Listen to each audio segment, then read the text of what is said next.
Assalamualaikum warahmatullahi wabarakatuh. Kami dari kelompok 8 yang beranggotakan saya sendiri Muhammad Zayan, Agus Saputra, Bahrotul, dan juga Ayu Agustina. Kali ini kami akan bahas tentang isu kontemporer atau Kapita Selecta Potret APBN Indonesia. Saya akan bahas tentang potret APBN di Indonesia pada masa sekarang. APBN merupakan bagian dari keuangan negara dalam teori anggaran.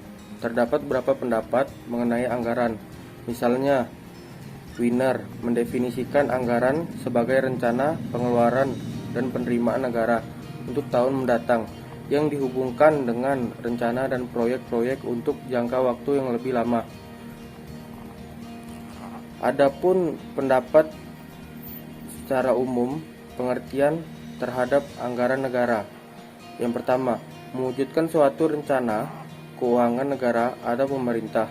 Yang kedua, mewujudkan suatu rencana pembangunan nasional.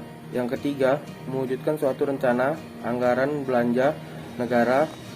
Yang keempat, mewujudkan suatu rencana anggaran pendapatan negara.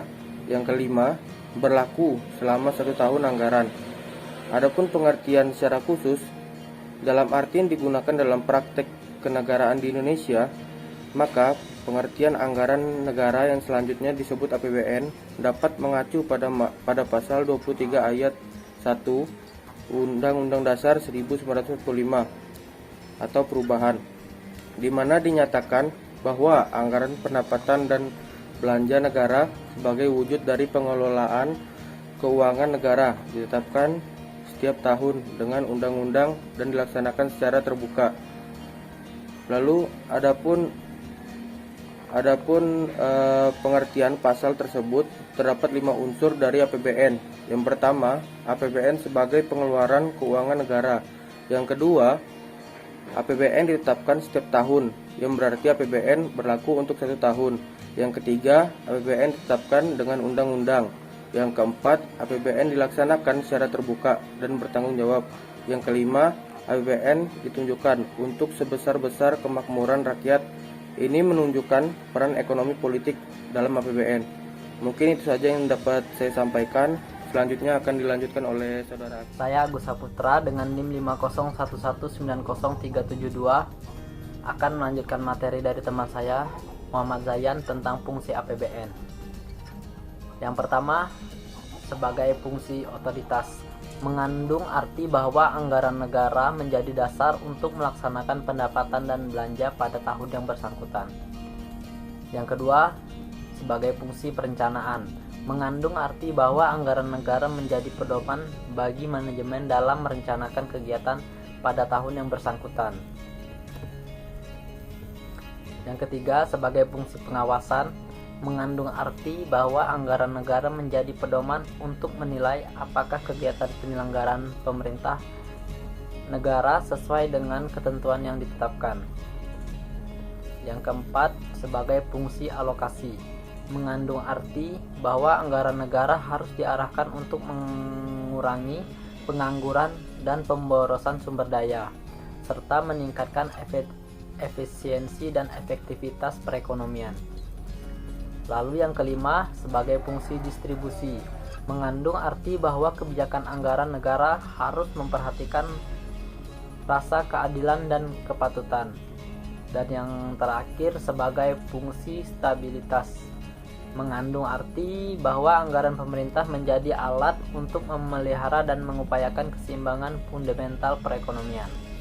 Baik, mungkin hanya itu materi dari saya yang bisa saya sampaikan. Selanjutnya akan dijelaskan oleh saudari Bahratul. Baik, saya Bahrotul Fitri akan melanjutkan materi dari teman saya. Langsung saja, peran pemerintah dalam mengatasi APBN di Indonesia. Yang pertama, pemerintah Indonesia sudah melakukan berbagai upaya mengenai APBN supaya lebih membaik. Salah satunya adalah dengan membuat tema mendukung Indonesia maju. Dan yang kedua, di sisi lain pemerintah akan melanjutkan pembangunan infrastruktur yang semakin merata. Yang ketiga, belanja pemerintah pusat itu naik. Keempat, transaksi ke daerah dan dana desa. Dan yang terakhir yaitu pembiayaan anggaran. Pembiayaan anggaran ini berasal dari pembiayaan utang baik berupa surat berharga konvensional maupun surat berharga syariah. Adapun isu-isu kontemporer potret APBN di Indonesia bisa kita lihat dari beberapa isu tentang APBN. Yang pertama, besaran anggaran tidak mencerminkan permasalahan dan kontekstualisasi dasar pembangunan nasional.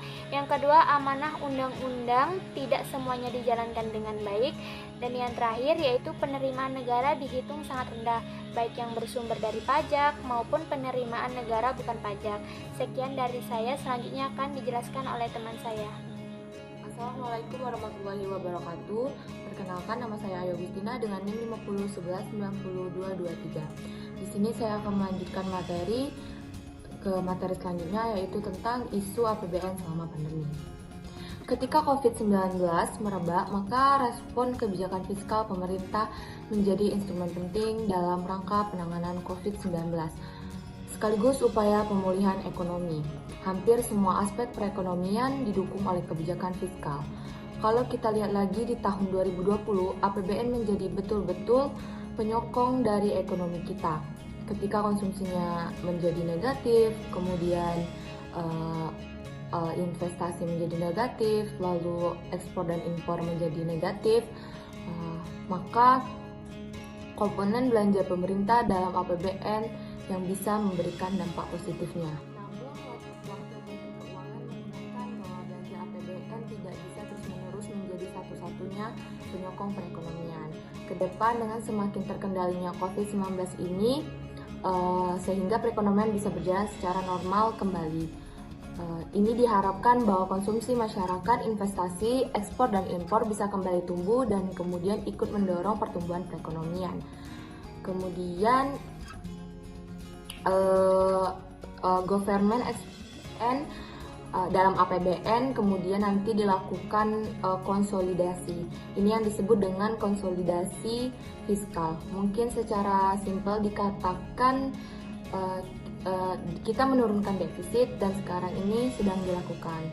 Tahun lalu 6,1% dari PDB, tahun ini 5,7% dari PDB, tahun depan sedang dibicarakan dengan DPR dan diharapkan sekitar 4,8% dari PDB. Tahun 2023 sesuai dengan Undang-Undang Nomor 2 Tahun 2020 seharusnya di bawah 3% dari PDB. Dari materi yang sudah dipaparkan dapat disimpulkan bahwasannya APBN itu merupakan bagian dari keuangan negara. Dalam teori anggaran terdapat beberapa pendapat mengenai anggaran itu sendiri. Kemudian APBN tidak bisa terus-menerus menjadi satu-satunya penyokong dalam perekonomian. Kedepannya diharapkan dengan semakin terkendalinya COVID-19 ini sehingga perekonomian bisa berjalan secara normal kembali dan dapat diharapkan bahwa konsumsi masyarakat, investasi dan serta ekspor impor dapat kembali tumbuh dan kemudian ikut mendorong pertumbuhan perekonomian di Indonesia. Terima kasih, semoga makalah ini dapat bermanfaat bagi teman-teman sekalian yang sedang menonton. Wassalamualaikum warahmatullahi wabarakatuh.